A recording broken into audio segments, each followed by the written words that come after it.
प्रत्येक व्यक्ति अपनी मेधा के पूर्ण विकास और ज्ञान के पूर्ण प्रकाश में प्रज्ञा के शिखर पर पहुंच सकता है। वहां पहुंचने पर वह पहाड़ पर चढ़े पुरुष की भांति दोनों ओर, चारों ओर निरपेक्ष भाव से जगत को देखता है। ऐसे सत्पुरुष के कोई दोस्त या दुश्मन नहीं रह जाते। व्यक्तित्व विकास के इस सर्वोच्च शिखर पुरुष को बुद्ध धर्म में अहर्त शब्द से अभिव्यक्त किया जाता है।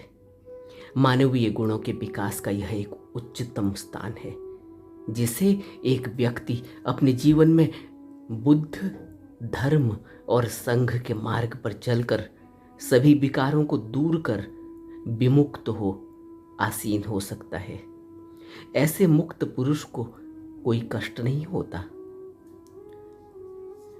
बुद्ध कहते हैं कि जो अहरत्व को प्राप्त हो गया वह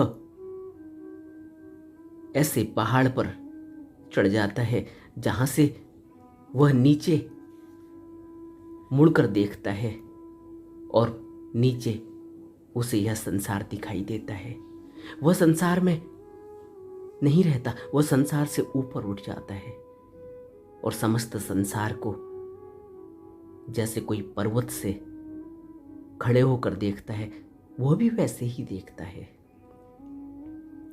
एक समय भगवान गृद्धकूट पर्वत की छाया में विश्राम कर रहे थे। देवदत्त उस पर्वत पर ही था। उसने विचार किया कि तथागत को मारने का यह उपयुक्त मौका है। उसने एक प्रस्तर, एक शिला तथागत के ऊपर फेंक दी।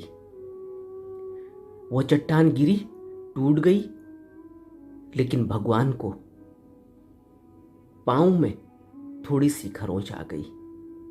पैर के अंगूठे में खून बहने लगा। वह घाव पैर पर ऐसे लगा था जैसे किसी दराती से या किसी फरसे से काट दिया गया हो। भिक्षुओं ने परस्पर विचार किया, परामर्श किया और यह तय किया कि राजगृह जाने का, जीवक के अम्बवन में जाने का, जहां जीवक नाम का प्रसिद्ध वैद्य रहता था। सब भगवान के साथ चल पड़े। समस्त भिक्षु गण जीवक के अम्बवन में पहुंचे। जीवक ने भगवान की सेवा की, दवा लगाई, अंगूठे पर मलम पट्टी बांध दी। भगवान की सेवा से निवृत्त होकर वह अन्य रोगियों को देखने के लिए वहां से निकल गए, इस आशा में कि अभी शाम तक वह सब रोगियों को देखने के बाद वापस लौट आएंगे और फिर भगवान की मलम पट्टी खोल देंगे, तथागत का पांव ठीक हो जाएगा। रोगी बहुत थे, बीमारी फैली हुई थी, बीमार बहुत थे, इसलिए उसे टाइम लग गया। वो वापस नहीं आ पाए। जब तक वापस आने का विचार बनाते तब तक देर बहुत हो चुकी थी, रात हो चुकी थी और नगर के सभी द्वार दरवाजे बंद हो गए थे। अब तथागत के पास उनका पहुंचना नामुमकिन था, इसलिए वो नहीं आ सके। परंतु भगवान ने आनंद को बुलाया, पट्टी खुलवाई, घाव दुरुस्त था, ठीक था। दूसरे दिन सुबह जब जीवक वैद्य भगवान के विहार में पहुंचे और उन्हें अभिवादन किया, वंदना की और भगवान से पूछा कि रात को दर्द कितना था, तकलीफ ज़्यादा तो नहीं हुई? तो भगवान बोले, जीवक, जब से बोधि लाभ प्राप्त किया है मुझे कोई दुख नहीं, कोई दर्द नहीं, कोई तकलीफ नहीं, कोई संताप नहीं। उन्होंने धर्म प्रविचय किया।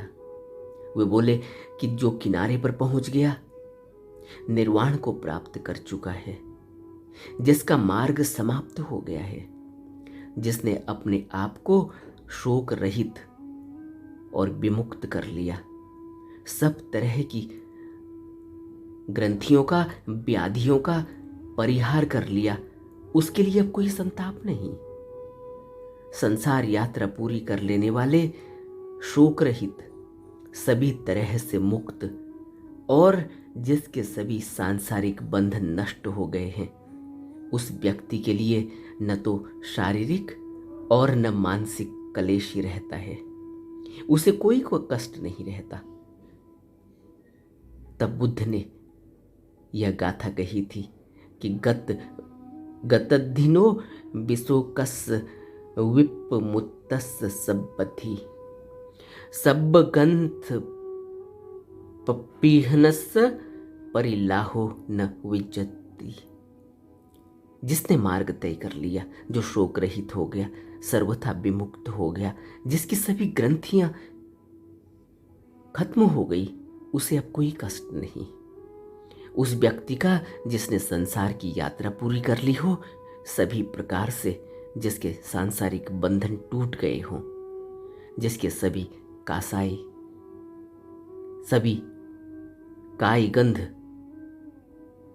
कुछ भी नहीं बचा, समस्त दुखों का नाश हो गया, उसको अब कोई दुख नहीं।